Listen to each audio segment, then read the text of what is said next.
Welcome to this explainer. Today, we are unpacking something absolutely mind-bending. It's called the Unified Field Codex. Now, this is a highly speculative, intensely fascinating framework that attempts to take quantum physics, molecular biology, human consciousness, and ancient wisdom and somehow bridge them all into one single cohesive model. They call it resonant integration.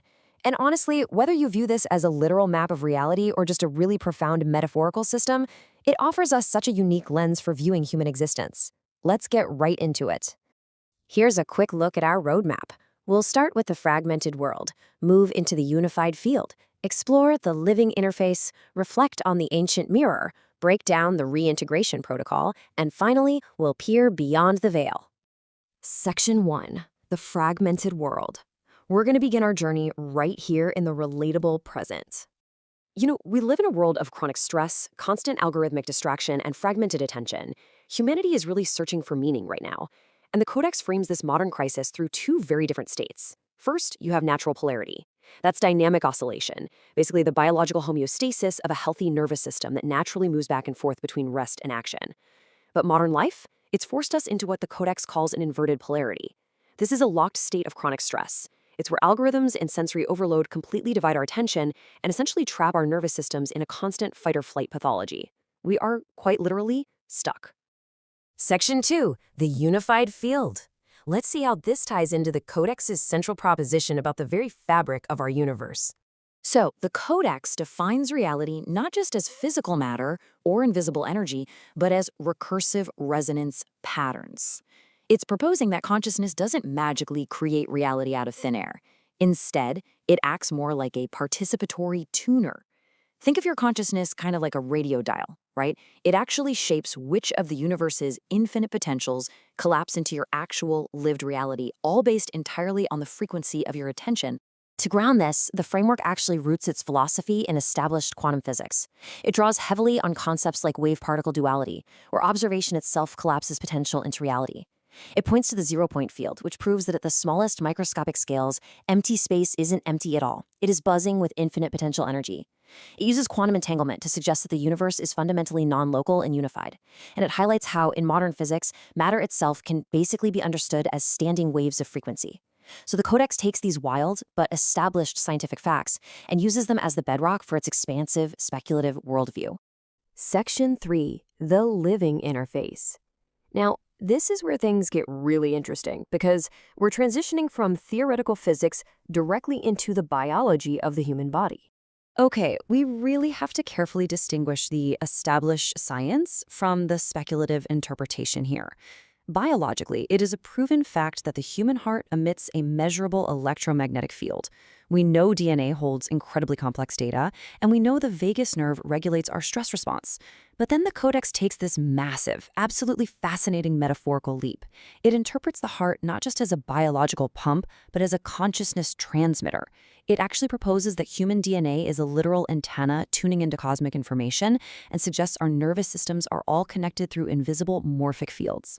And a fascinating anchor for this whole biological tuning concept is 7.83 Hertz. You might know this in physics as the Schumann resonance. It's the fundamental electromagnetic frequency of the Earth's ionosphere, basically the Earth's heartbeat.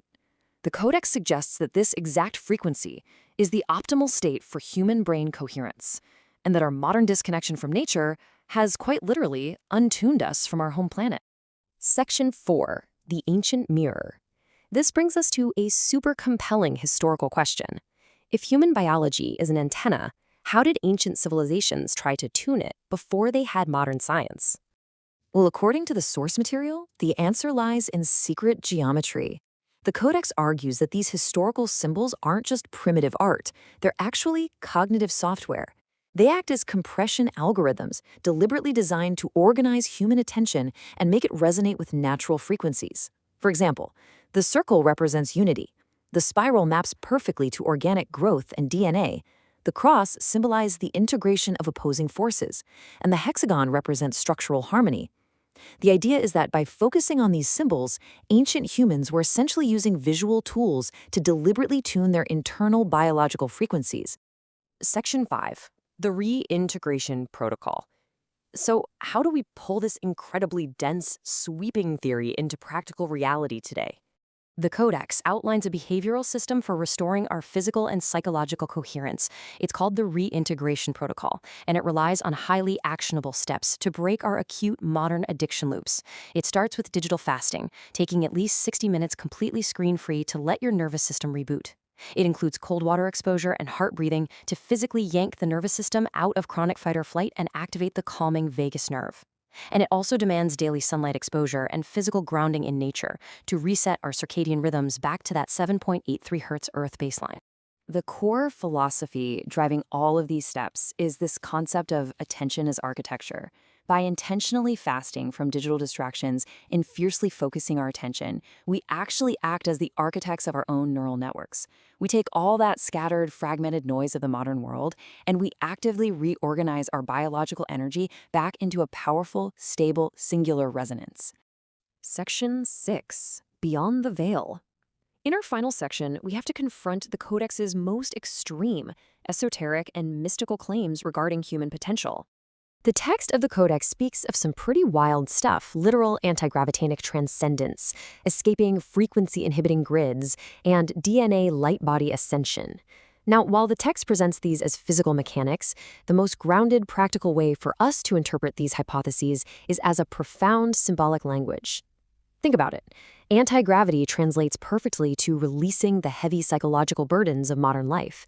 Escaping inhibiting grids perfectly mirrors breaking free from digital algorithmic behavioral manipulation. And ascension? Well, that can be viewed as achieving a state of profound physiological self-regulation and personal agency. It is a really striking metaphor for taking your mind back.